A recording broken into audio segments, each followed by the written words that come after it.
labor? When you think about whatever you do for work or as a career, does it feel difficult and as if you don't get the results that you really want no matter what you do, no matter how hard you work? Well, you're not alone.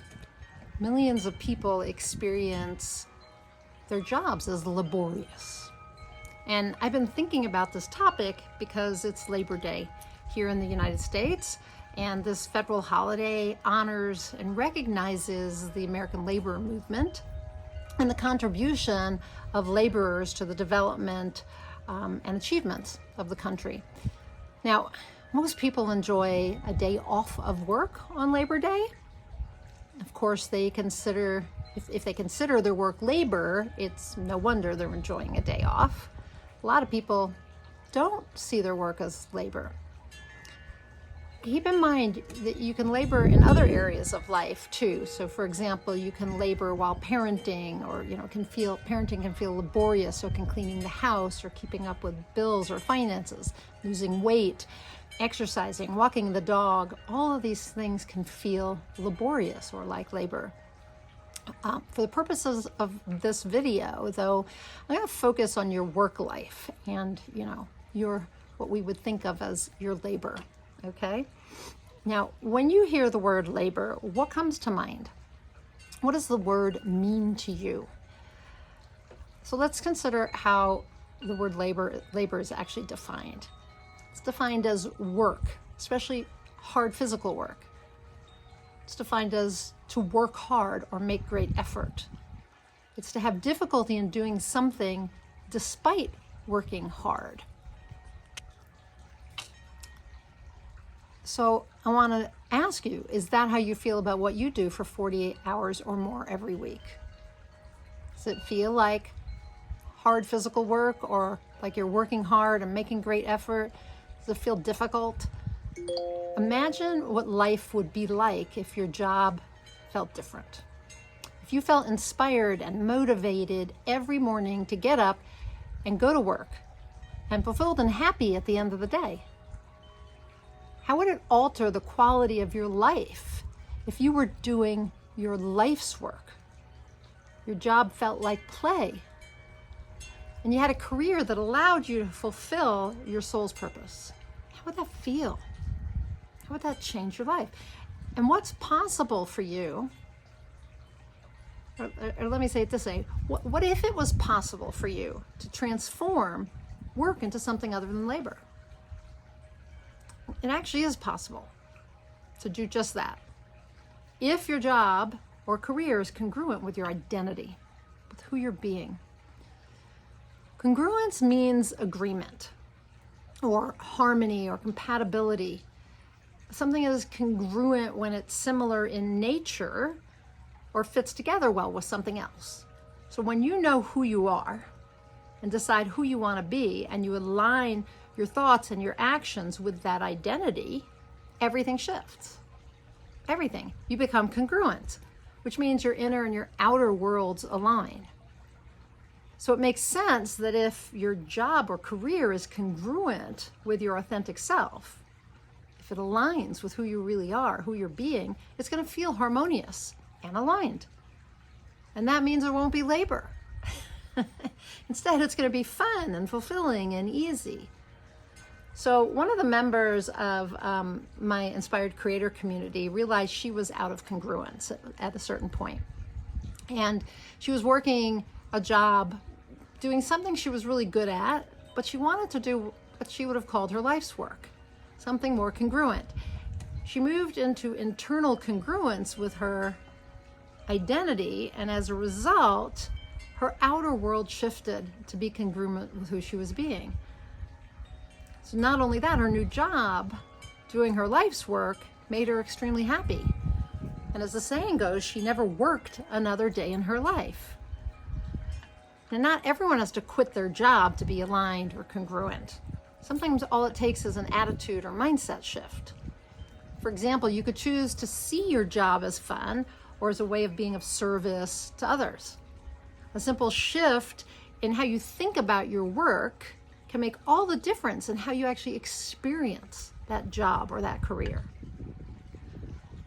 Or you could stop laboring by forming a new habit, like smiling when you work.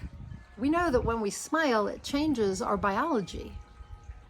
We feel different when we smile. We're happier. So forming a new habit like that is going to change how you feel when you work. Or you could take small steps towards congruence by taking action when you feel intuitively guided to change how you work or what type of work you do.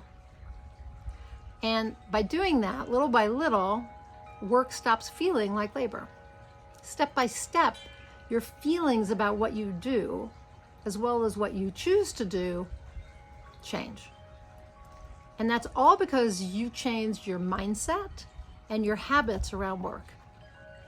As a result, you transform,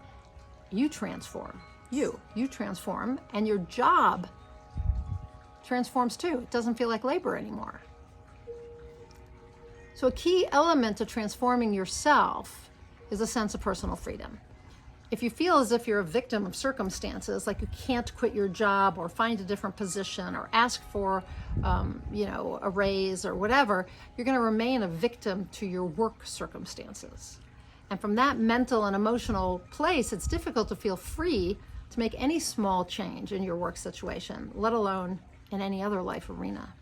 You need personal freedom for that. But when you get clear on who you want to be and what things are important and meaningful to you to do, you won't labor at work and relationships and health or in any other life arena.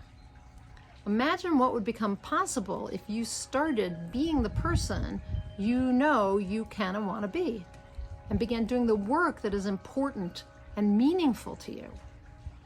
What would your life be like if you did that?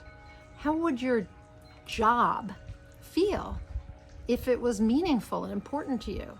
What would change if you had that amount of personal freedom to make those kind of choices? The quality of your life, I'm sure you realize, would change dramatically. And work would no longer feel like labor, would it? So it brings me to the topic of the real work. Are you ready to declare who you want to be and what you want to do for work or a career? Are you ready to start being the person who would have that job or that career and do those things for work? Are you ready to have your professional life become easier and more fulfilling and peaceful and joyous? Because that's the real work, the sacred work. You're not here simply to earn a living or work hard for, for a small paycheck. Excuse me. You're here to do your life's work, whatever that is. And if you don't feel you have a calling or a unique purpose to fulfill in this lifetime, you can still turn your work into something more meaningful and fulfilling by seeing it as sacred contribution. Sacred contribution. Simply by changing how you think about what you do transforms. Let me say that again. By changing how you think about what you do transforms. Because what we focus on expands. And wherever your thoughts are, that's where you are. So think about your work as a way to serve others or contribute even on a small scale. And that's going to turn your job into sacred duty or spiritual practice, if you will. And it's hard to feel as if your job is laborious when you see it that way, is it not? So stop laboring. Start performing your sacred duty, doing your life's work, or engaging in work as a spiritual practice. Lots been written about that. It's so important, and it changes everything. It's all about you changing your mindsets and habits around work. Stop laboring. If you don't feel free to do what I just described for any reason, if you can't change your mindsets, if you can't change your habits, if you are constrained by finances or about what people will think or how they're going to react if you do change and stop laboring, then you already know that you need to develop a higher level of personal freedom. A higher level of personal freedom so you can be who you want to be and do the things you want to do and create the career and life that you desire. You want to stop laboring, and I can help you create work that isn't labor, not by helping you get a job and not by telling you to quit and not by giving you career counseling or anything like that. I can do it when you join the Inspired Creator community, because over the next 6 months, we turn our attention to personal freedom. So I'm shooting this video in the very beginning of September 2023. On September 11th, the members of the Inspired Creator community are going to take a deep dive into the topic of personal freedom. And again, if you don't feel free to make changes in your mindset and habits or in how you approach your work or the kind of work you're doing, then you lack some personal freedom. And it's time to level that up, is it not? So we start the deep dive into personal freedom on September 11th. That's in just a week. And I'd love for you to become a member and to see you step into your power, create more personal freedom, and have your life and your work transform as a result. I'd love to see you stop laboring and never work another day in your life because you're doing your life's work, because you feel like you're contributing, because you're doing your sacred work or your spirit work as a spiritual practice. So if that's of interest to you, you can click on the link below and join the Inspired Creator community. I'll add links also in case you have questions. You can reach out to me for a quick 15-minute chat. I'll answer all your questions, or you can email me at nina@ninaamir.com, and I'd be happy to answer the questions for you. But it's time to stop laboring. It's time to stop laboring and to do the work that feeds your soul. So join me in the Inspired Creator community. Till I talk to you next time, go out there and achieve more inspired results.